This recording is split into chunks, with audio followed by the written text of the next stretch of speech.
మీకు తెలుసా? హిందూ పురాణాల్లోని ఈ కథ మిమ్మల్ని ఆశ్చర్యపరుస్తుంది.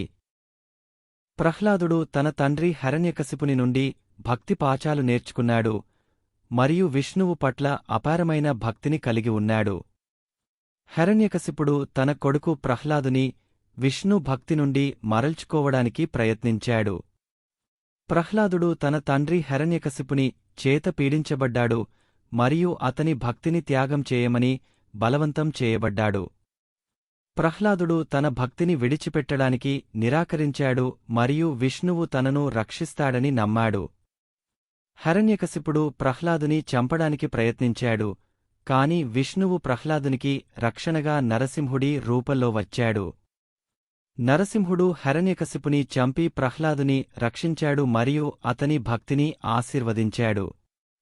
ప్రహ్లాదుడు విష్ణువు యొక్క కరుణను పొందిన భక్తులలో ఒకడు మరియు అతని కథ విష్ణువు పట్ల నిజమైన భక్తి యొక్క శక్తిని చూపుతుంది. ప్రహ్లాదుని కథ మనందరికీ విష్ణువు పట్ల నిజమైన భక్తిని కలిగి ఉండాలని మరియు అతని రక్షణను పొందడానికి ప్రయత్నించాలని చెబుతుంది. ప్రహ్లాదుని కథ విష్ణువు పట్ల నిజమైన భక్తి యొక్క శక్తిని చూపుతుంది. ఇలాంటి తెలుగు పురాణ కథల కోసం సబ్స్క్రైబ్ చేయండి, బెల్ ఐకాన్ నొక్కండి.